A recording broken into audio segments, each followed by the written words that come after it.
চাঁপাইনবাবগঞ্জের গোমস্তাপুর উপজেলা স্বাস্থ্য কমপ্লেক্সে রোগীদের হয়রানি ও অনিয়মের অভিযোগে অভিযান চালিয়েছে দুর্নীতি দমন কমিশন।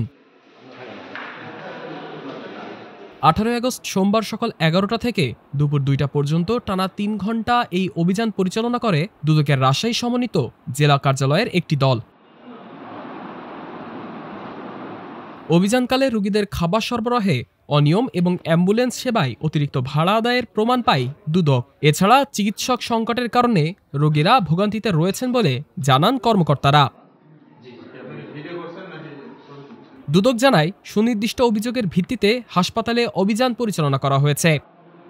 গোমস্তাপুর উপজেলা স্বাস্থ্য কমপ্লেক্স চাঁপাইনবাবগঞ্জে একটি এনফোর্সমেন্ট অভিযানে আমরা এসেছি। এনফোর্সমেন্ট অভিযানকালে আমরা যেটা এখানে পেলাম, বিভিন্ন রকমের হয়রানি এবং সেবা প্রদানে ঘাটতি এ সমস্ত অভিযোগ ছিল। তার মধ্যে আমরা খাবার দেওয়ার ক্ষেত্রে হাসপাতালে যে খাবার দেওয়া হয় সেটাতে আমরা কিছুটা ঘাটতি লক্ষ্য করেছি। এই অ্যাম্বুলেন্সের ড্রাইভারের বিষয়ে একটি অভিযোগ এখানে আমরা পেলাম।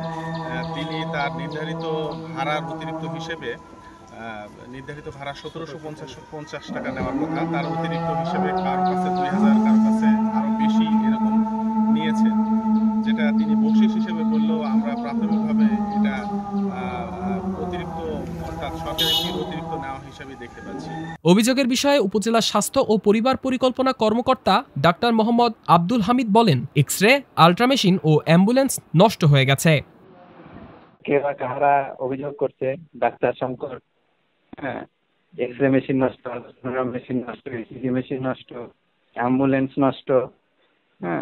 জি, তো রোগীরা সেবা পায় না, এই ধরনের আর কি। জি, ব্যাপারে এই বিষয়ে যেহেতু আমাদের কাছে অভিযোগ আসছে, এই জন্য আমরা আসছি, তো আপনি একটু হেল্প করেন। আমরা প্রত্যেকটা রুমে গেল, যে দেখলো,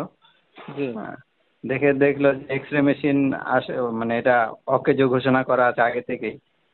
চাহিদা চাইছেন, ওটা চাহিদাগুলো দেন, দিলাম। খাবারের একটু মান কম পাইছে আর কি, এটাই লিখে নিয়ে গেল। আর অ্যাম্বুলেন্স ড্রাইভার ওকে জিজ্ঞেস করছিল যে একটা রোগীকে করছে, দেখতে মানে জানতে চেয়েছেন, তো ওরা বলছে যে নির্ধারিত ভাড়ার চাইতে 200 বেশি নেয় মাঝে মাঝে, এটাই আর কি। নিয়ে তার চলে গেল।